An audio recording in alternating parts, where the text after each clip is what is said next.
This week in East Brunswick, we'll highlight Channel 8's fall schedule with new programs, new time slots, and more of the local news and events that makes Channel 8 your cable TV channel.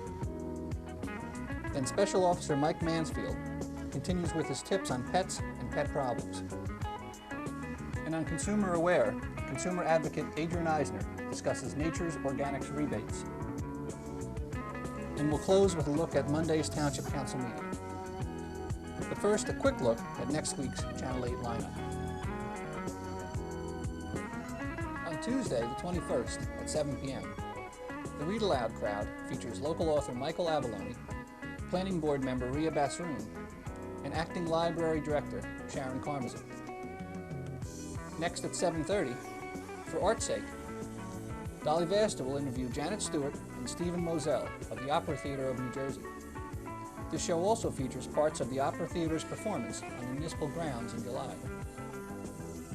Wednesday starts with the PBS series Reading Rainbows at 3 p.m., followed by a repeat of Tuesday's Read Aloud at 3:30.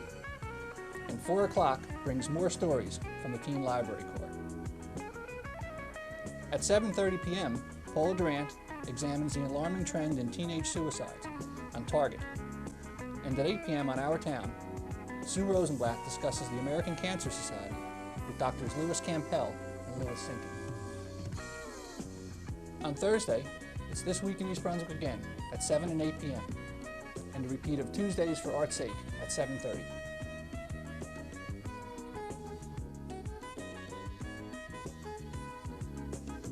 In a few weeks, Channel 8's fall season kicks off with a new and expanded schedule. Monday mornings at 10 a.m., the week begins with a workout on Look Great, Feel Great with Lenore Kulik. This new weekly program will help you shape up with an exercise segment and pass on exercise and health-related information through interviews. Activity and exercise can be performed during pregnancy that will enable patients to have a better labor and hopefully a better delivery. Well, what type of activities do you recommend? What would be safe for the pregnant woman, and what activities might she be better off avoiding? Okay. As far as activities are concerned, what we usually do is generally tell patients, first of all, patients have to be individualized. You have to know the age of a patient, her starting pre-pregnant weight, and her medical condition. But Look Great, Feel Great will also be repeated each week at 2:30 p.m. and 7 p.m. on Wednesdays. So to look great and feel great, tune in. Monday mornings will also include new time slots for Our Town and Target at 10:30 a.m. and a repeat showing of the previous week's This Week in East Brunswick.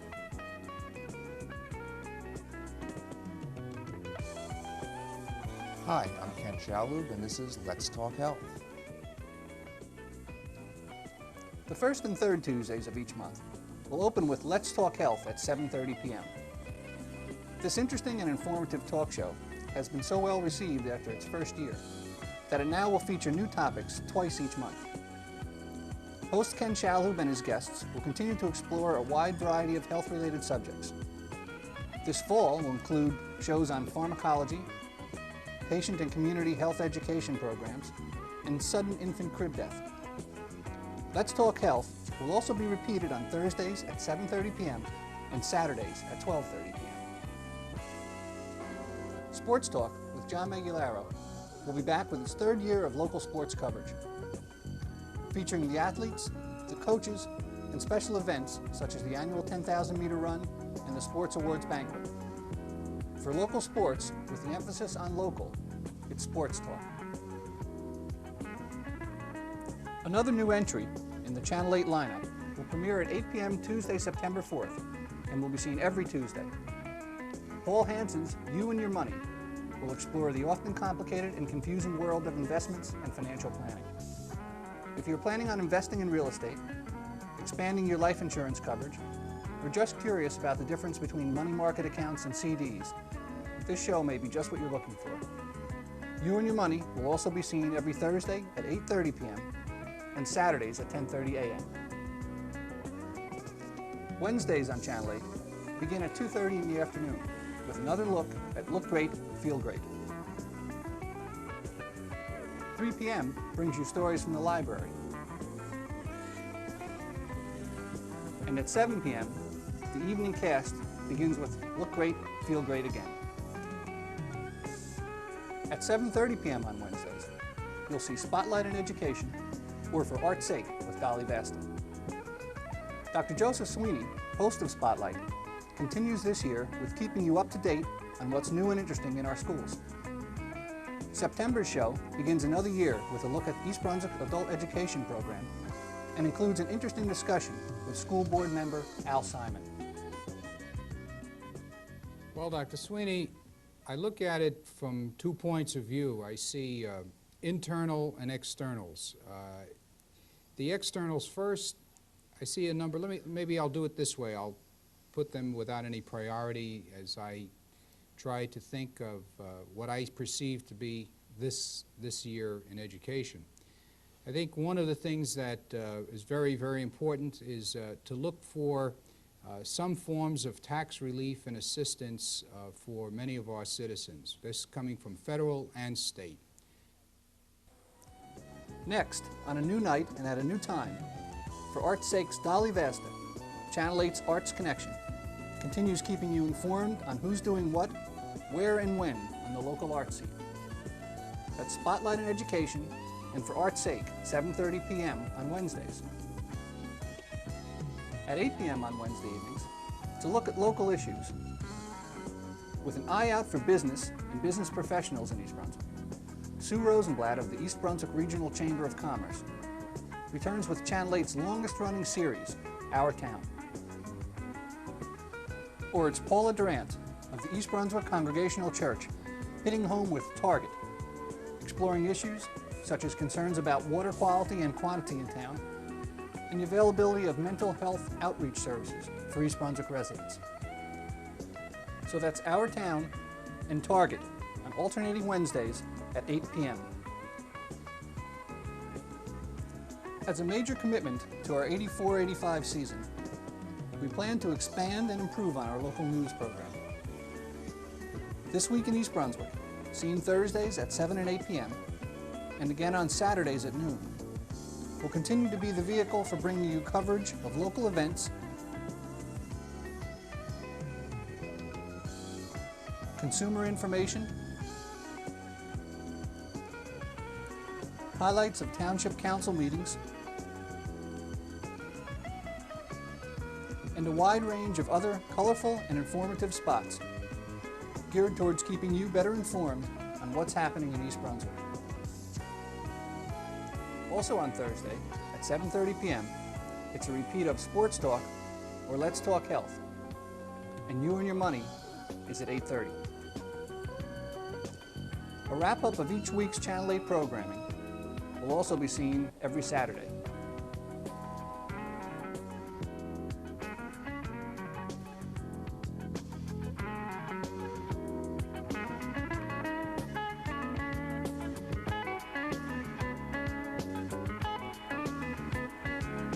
As always, we appreciate your questions and comments concerning our program. Channel 8, as East Brunswick's municipal access cable channel, is your channel, and your continued viewership and input is necessary for us to give you the best in local TV.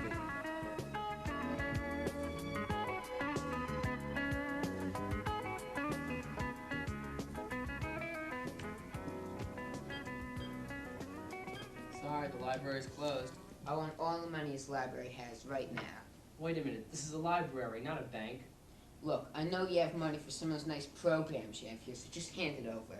But you don't understand. We need that money. We need it for puppet shows and video cassettes and films and computers. That money's important. We need it. Look, I feel sorry for you, okay? Just hand it over. I'm not authorized to give you the money. Only the director can do that. Whoever's the director, you want to get over here right now? What's going on here? I want all the money this library has right now. Well, we need that money for video cameras, records, tapes, cassettes, and computers. Look, he just told me that, so just hand over the money. And books. Books can be very expensive. Fine. Along with the money, I'll take some of these expensive books. They'll do well in the black market. Freeze, punk. Go ahead, take that book. Drop it. No one steals Wait, we don't want any blood here in the library. Guess we'll have to send him to jail, huh? Hey, I don't care. I'll be on parole any day. Wait a minute, I have a better idea. Instead of sending him to jail, we can make him work here in the library. We need lots of volunteers to help us out with our programs. Me work here? What are you, crazy? Would you rather that he'd blow you away? I'll work here, I'll work here.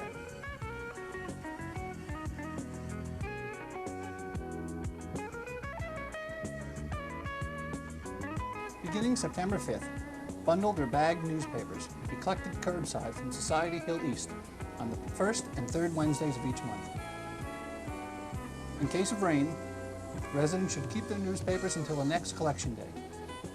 Any questions about this or any other part of the township's recycling program should be directed to Recycling Coordinator Ed Jablanowski at 390-6983.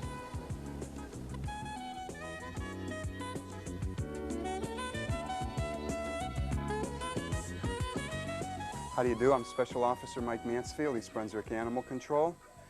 Today we're in my little corral here, and we have some of my pet rabbits here you can see inside me. I wanted to talk to you about pets. A lot of people are allergic to dogs and cats and feathers and can't keep animals in their home, but some children are very responsible and would like to have some sort of a pet. And rabbits can make very good pets. They carry no diseases communicable to humans. They need no shots and practically no vet care, except maybe a minor eye infection or something like that. There are all types and varieties of rabbits, from giant rabbits to little tiny miniature rabbits. What you see here in front of us today are mini lops, are dwarf lops. We also have mini lops, would be just a slight bit larger than these. Then you have French lops, and it goes by weight. French lops 8 or 9 pounds, mini lops approximately 6 to 7 pounds, and the Holland dwarf lops that you see here from 3 to 4 pounds. They're easy to care for. They eat only rabbit food. You wouldn't want to feed them too many other products. They also see there's a little guinea pig keeping the rabbit company. He's very happy living with the male bunny rabbit. Another wonderful thing about the rabbits is your children can also see the birth of bunny rabbits. When you have 2 rabbits, you set them up in a cage like this. When the feces falls through to the ground, you sprinkle a little lime, you clean it up, you have no problem with rodents, no problem with odor or anything like that. And then you were fortunate enough to be able to have this happen. And you would have little tiny bunnies being born. Children, if they're raised at this age, this is too young to be held or sold. But if you get them at 4 to 5 weeks old and handle them gently, give them their time to sleep and their time to play, as they become adults, they'll be very, very friendly. Excellent pet, hop around in the yard with you. It won't scratch or bite. The most important thing to do when you decide you might want to try a pet rabbit would be to learn about the different breeds and the different sizes. Some people find that the large rabbits create a problem, that children can't pick them up. And you may want to think along the line of dwarf rabbits or Holland dwarf lop ears or small Dutch rabbits. The personalities are good, and they make excellent pets. People also keep rabbits in their home. They'll kitty litter train them, which is quite easy. Let them run free in the home. The only thing you have to keep an eye open for is that they don't chew your wire and your furniture. If you have any other questions on a good pet for your child other than a dog or cat, you can reach me at the East Brunswick Police Department at 390-6960. Thank you very much. And please, if you find your dogs barking incessantly and disturbing the neighbors, see if you can quiet them down a little bit. Everyone would be much happier then. Thank you.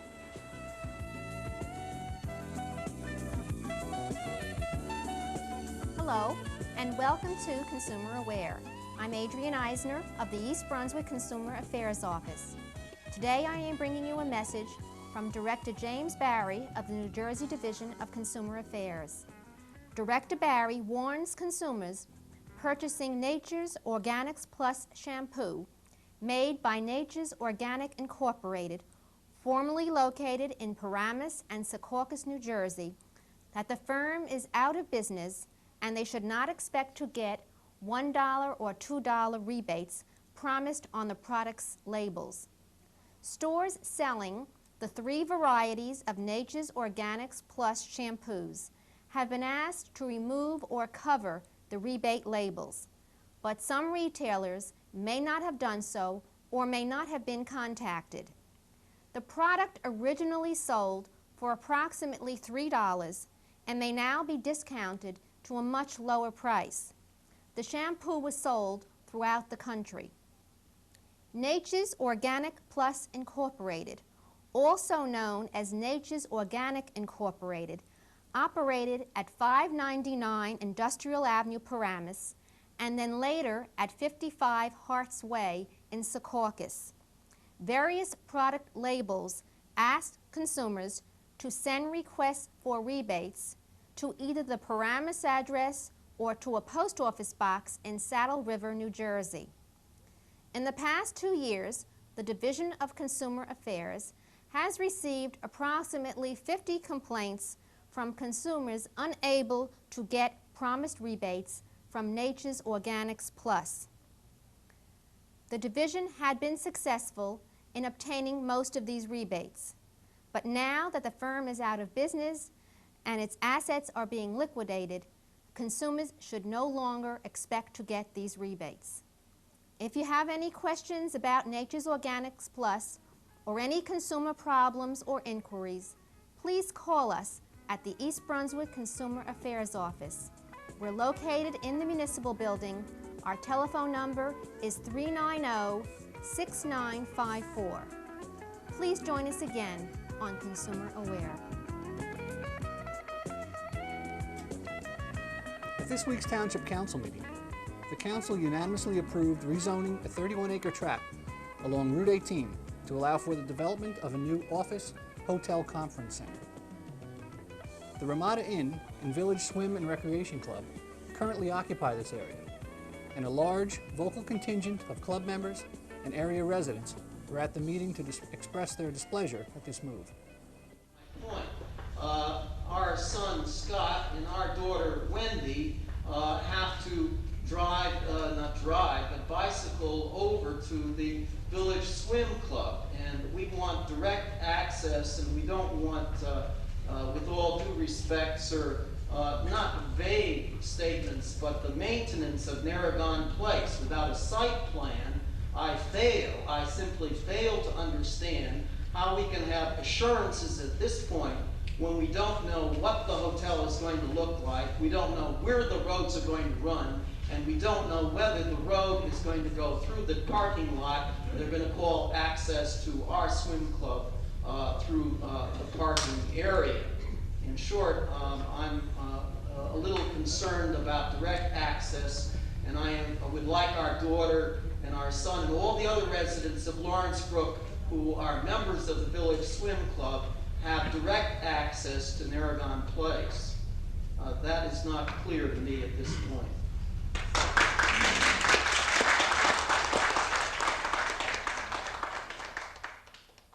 Now, I'd like to just mention that the municipal land use law in our state provides several purposes for zoning.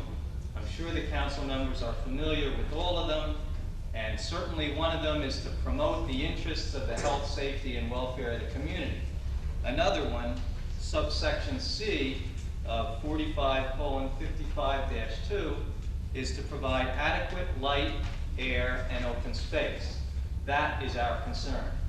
As I said when I came here before, we don't want to stand in the way of improvements in the town. We're for improvements of the town. If you can make the town a better place to live, that's fine with us. We just have some concerns because we happen to be the people that are probably going to be sitting right next to it. So that's the reason that we're a little concerned about some of these things. Now, I'm directing my attention in the proposed zone to section 9, subparagraph B, with regard to setbacks. And that refers back to the C3 zone, which is presently in existence in this township.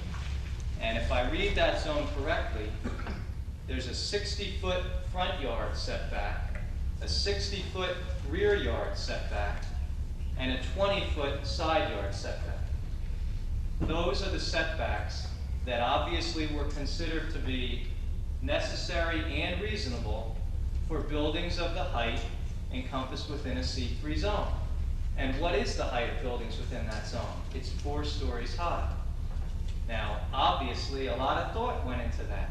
And I'm sure that if they weren't numbers picked out of a hat, and those footages were determined to be appropriate in this particular community when you have a building which is 4 stories high.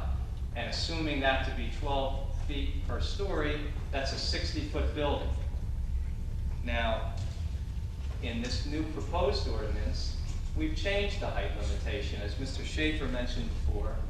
Now we're going from permitting 60 feet to permitting 12 stories plus 5 for parking, plus an optional additional 4 more in exchange for additional open space.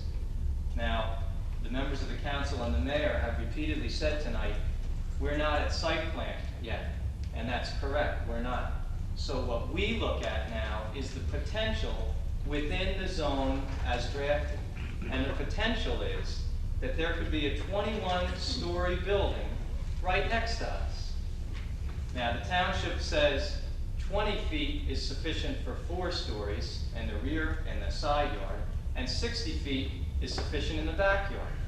That's for 4 stories. I must say, mildly surprised when I found out that now that we're talking about 21 stories, the proposed ordinance as it drafted says all setbacks shall be the same as section 228-180, regulating area and yard requirements in the C3 commercial district. So that the way this reads now, a building which is 5 times as big as the biggest building we allow in the whole township is going to be no farther away from the property next to it than the 4-story buildings we have now. I think that that strains my mind a little bit to figure out how that can be a rational ratio and the C3 numbers be a rational ratio at the same time.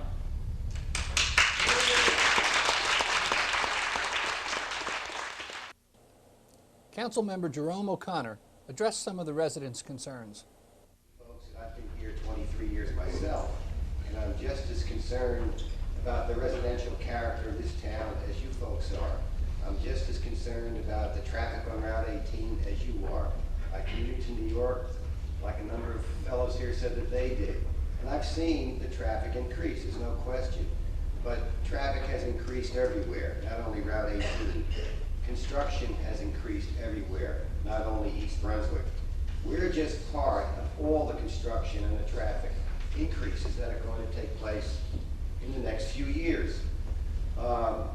It's my opinion that over the years I've heard people say, why do we have to have the tax burden on the backs of the residential homeowner? What we've been trying to do for a number of years is to find sites to make them attractive for good business to come in. I mean good business. And I don't know, well I do know that there's no developer that has applied or made an application to develop this property. That hasn't happened. Many of the questions that you folks raised tonight are concerns that the planning board would have to address. Setback, buffering, whatever the case may be. And as a past member of the planning board and knowing those folks who are on the planning board now, I know that they are very, very sensitive to the very kinds of questions that you folks are bringing up. I think development is going to happen in this community whether we like it or not. And what we are trying to do is to pick out sites, as I said before, to make it attractive for good business to come in.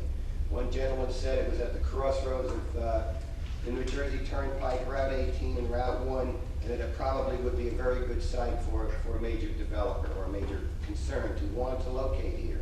That's true, and that's probably one of the reasons, in fact it is one of the reasons why this site was picked out.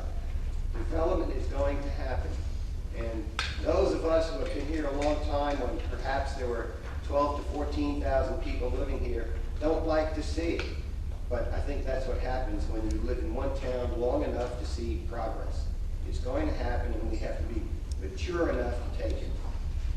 In my opinion, I think that the ordinance is good. I think what is going to or may come out of this ordinance and the development that may come out of it is going to benefit community more so than some of the negatives that may arise. So I would support this ordinance. Later in the meeting, residents of the Racetrack Road area brought concerns to the council about noise, loitering, and automobile racing at McDonald's on Route 18. Residents of Joseph Street, near the flagship restaurant, voiced similar complaints. Public Safety Director Thomas Terrell spoke to these concerns. We do have a complaint. Their complaints are valid. We have done everything we feel that the township should do and that we have the resources to do.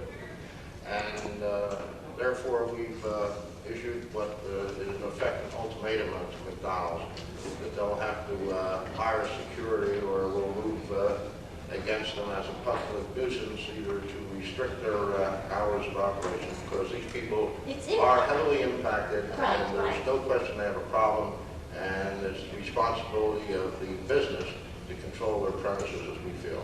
They have agreed to hire private security, and I expect them there very shortly. Otherwise, we'll do whatever we have to do to help you out. That's it for this week. Thanks for watching.